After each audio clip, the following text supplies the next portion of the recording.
Hey friends, it's Lauren. Thanks for joining me in my craft room today for a Fandom Friday video featuring a Miss Ink Stamps project. I'm so excited to have you here today to see a fun Magic Collection card. Now the colors I choose end up giving this a little bit of a Halloween vibe, but I think that this would be a perfect card all year round for a fan of this Magic Collection fandom. I'm going to be using the Fangtastic stamp and coordinating die set.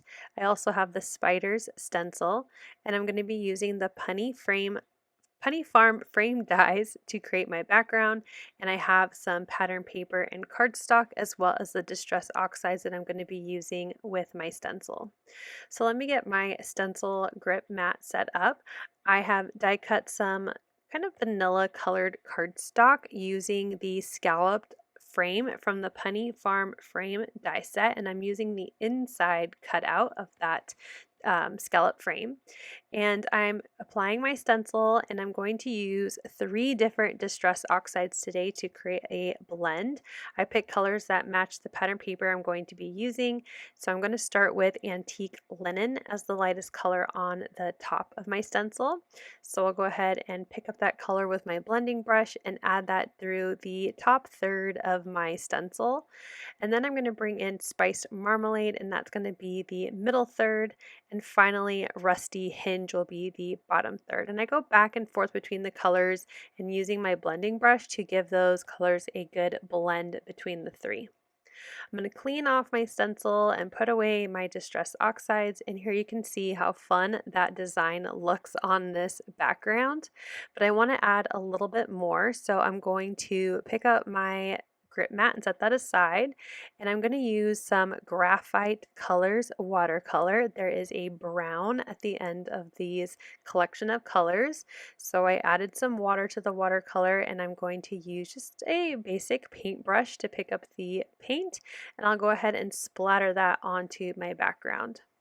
Once I'm happy with the coverage of all of that pretty brown watercolor, I'll go ahead and set it aside to dry, and then I will clean up my glass board so I can move on to the next part of my card, which is going to be stamping. But here is a quick look at how this looks so far. It will dry back just a little bit because of the watercolor. When the water dries out, it will leave a really pretty dark brown splatter behind.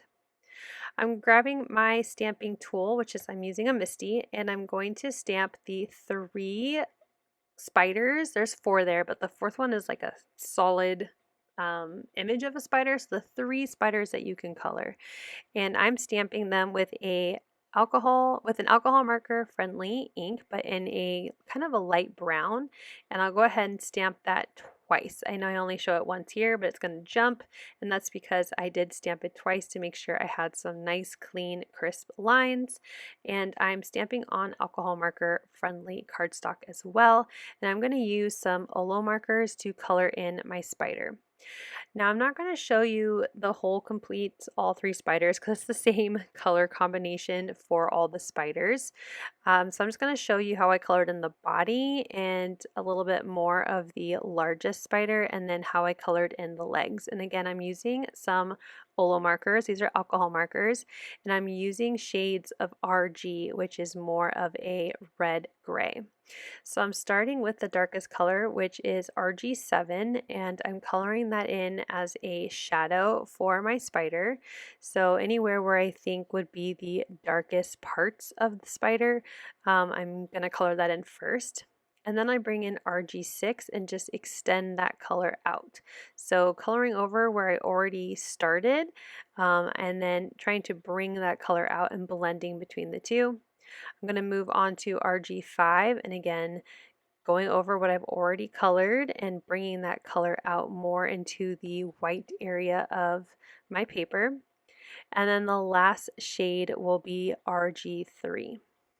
So I'll keep coloring here and explain that when I move on to the medium medium spider, I'm going to remove the RG7, and I'm just going to use the 6, 5, and 3 to color the medium size spider because it's a lot smaller. I don't need as many colors to blend back and forth with. And then for the smallest spider, I actually just do RG5 and RG3. Again, just keeping it a little lighter. I think I probably, if I colored it again, would probably do 6 and 5 just so it looks a little darker. But I just didn't need as much shade. It's so small that having just 2 colors is completely fine.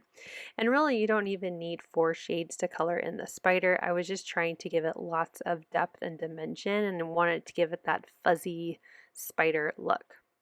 So after I finished the body and the fangs and its front little leg thingies, I don't know the anatomy of a spider. I should have probably looked it up before I started doing a voiceover.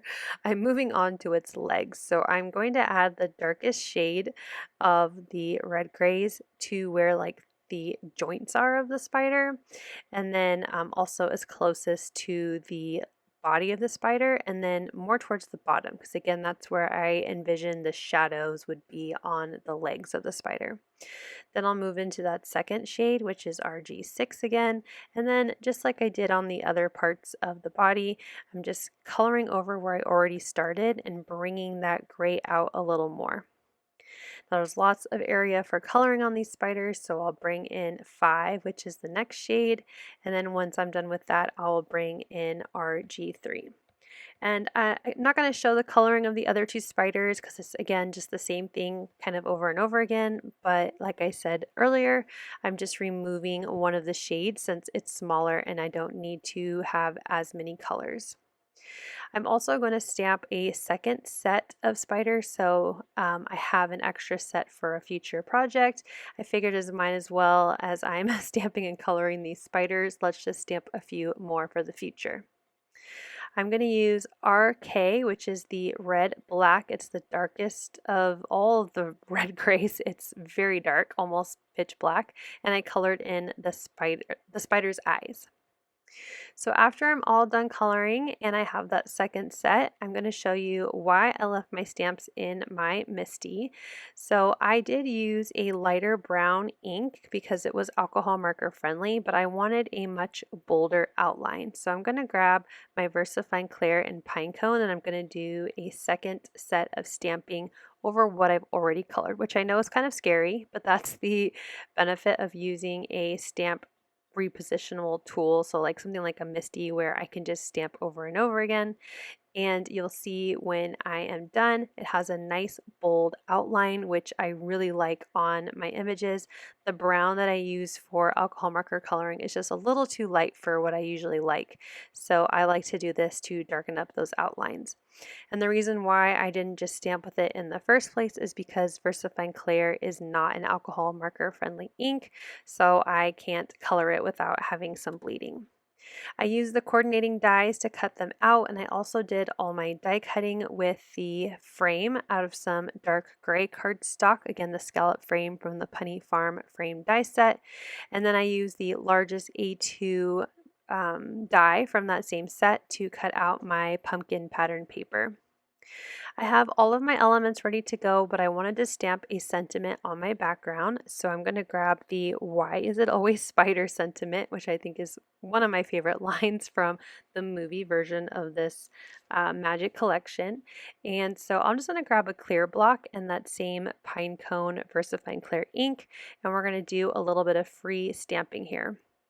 I really like VersaFine Clairs for sentiments because it gives a nice crisp line, and also you get a pretty darn good stamp every time, so I don't need to worry about stamping it twice to where I'd want to grab my MISTI again.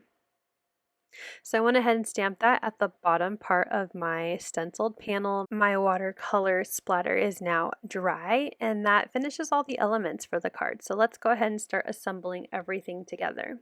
I'm going to grab my tape runner and I'm going to add adhesive onto the back of my pumpkin pattern paper panel, say that 5 times fast, and attach that to my A2 card base.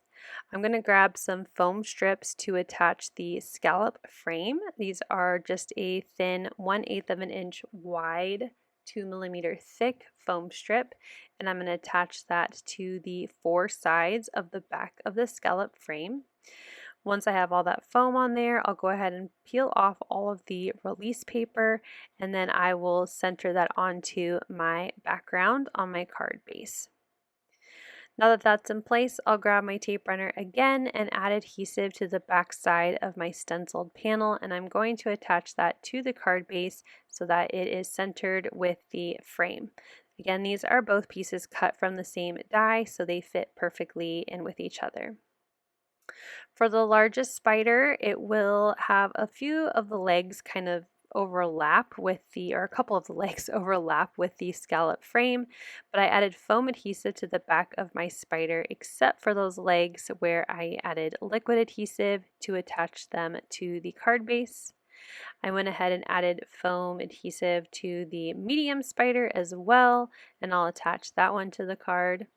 There is a little area where I did not add any foam because I knew it was going to overlap with one of the legs, so just lining that up nicely. And then for the smallest spider, I'm going to use foam adhesive and liquid adhesive because the small spider will overlap with the medium spider just a bit. And that will finish off the front of the card, but I want to just do a little bit more, so I'm going to stamp a sentiment on the inside of the card. So for the inside of the card, I'm going to grab the sentiment, "I'd face a giant spider for you," and I will stamp that in the same Pinecone ink right into the center of the card on the inside. And then I grabbed that little spider, and I'm so sorry you see the top of my head here. I was trying my best to make sure it looked as centered and straight as possible, but added that last little spider stamp to the inside of the card. Here's a final look at how our card turned out today. I really love all these different elements together. Again, the colors feel very Halloween, but I think this is a great card for any time of year for anyone who really likes these magical, mythical creatures from the Magic collection. Thank you so much for watching. I hope you'll click like, and if you're new here, I hope you'll subscribe and come back. As always, you can find everything I use down below in the description box. Thank you and have a wonderful day. Bye!